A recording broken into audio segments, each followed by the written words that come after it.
Ang mahal ng accommodation sa Korea, no? And yes, 3 days and 2 nights ko lang nabook ang Amid Hotel kasi fully book na sila sa mga susunod na araw dahil nga holiday. At naghanap talaga ako ng hotel na malapit lang sa Myeongdong at sa Seoul Station kasi the following day ay pupunta na kami pabalik sa Busan. Kinuha lang namin yung luggage namin sa Amid Hotel at nagbook na ako ng Uber. 14,000 Korean won lang from Amid Hotel at mga 20 minutes lang ang nandito na nga tayo. Medyo nahirapan yung aming Grab driver kasi parang doon siya bumaba sa address pero iba naman yung nando doon. So yan, nandito lang pala siya sa harap ng kalsada. Hotel Les is a modern hotel located in the Junggu district of Central Seoul. At nabook ko nga ito via Agoda for 3 packs, $265. 11:30 PM na nga kami nakapag-check-in at ayan, sinalubong kami ng automated machine. Sobrang bilis lang ng check-in, as in i-scan mo lang yung passport mo, yung booking number, and agree to the terms and conditions.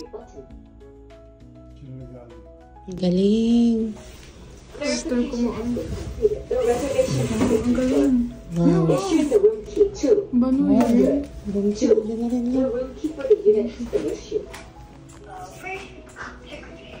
When taking a shower, please keep the bathroom windows slightly open. The fire alarm may go off.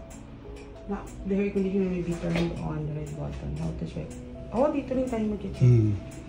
Thank you. Understood. 어서 오세요, 고객님. 대시를 원하시면 대시 버튼을, 숙박을 원하시면 숙박 버튼을, Thank you. 감사합니다. 체크아웃을 원하시면 O, diba? Walang ka-hassle-hassle. Dire-diretso lang kami ng pagpasok. Doon nyo na rin kukunin yung card. And then, diretso na kayo sa room. May mga reminders lang sila katulad nung sinabi kanina na i-open nyo yung bintana sa toilet. At binigyan din kami ng mga contact numbers if in case meron kaming problema. May elevator din sila so hindi kayo mahirapan sa mga luggage nyo at parang industrial finish yung vibe ng hotel.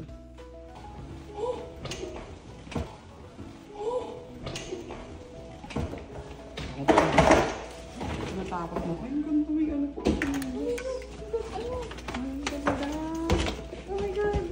Oh, ayun ang reaction ng anak ko. 3-star lang kasi to, so wala kaming ine-expect. Pero pagpasok namin, aba grabe, ang laki pala ng hotel, malinis, mabango. At ang lalaki ng beds, parang 2 queen beds to. At ang pinaka-importante naman talaga sa akin is yung malapit na malapit sa Seoul Station, which is 5 minutes away lang, pati sa mga Lotte outlets. Sa Myeongdong, around 10 to 13 minutes lang to.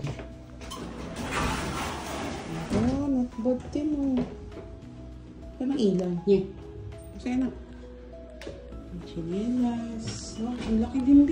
Pwede pa nga kayo mag-party dito sa toilet dahil ang laki. Kompleto rin ang mga toiletries, ang mga towels, may hot and cold shower. Tapos paglabas nyo naman, katabi lang yan yung parang mini dining table ninyo na nagiging divider doon sa mismong kama. May coffee and tea. Meron din kaming TV pero hindi namin nagamit yan. Ang lamig din ng aircon nila. Nice one, Hoteles. And mind you, super linis ng room namin. Talagang in-inspect namin lahat. Pati yung aming mga beddings at saka mga pillows. Sobrang bango. But wala silang buffet breakfast ha, pero sa amin okay lang kasi napakaagang alis namin bukas. So yan, kung naghahanap kayo ng medyo affordable, may practical amenities, strategic yung location sa pag-explore ng Seoul, Hoteles is a best option. Hasya, 12 midnight na pero hindi pa kayo matutulog ha, mag-aanli sanggipsal pa kami sa Myeongdong. Thank you everyone, sana nakatulong. See you in our next vlog. Bye everyone. God bless.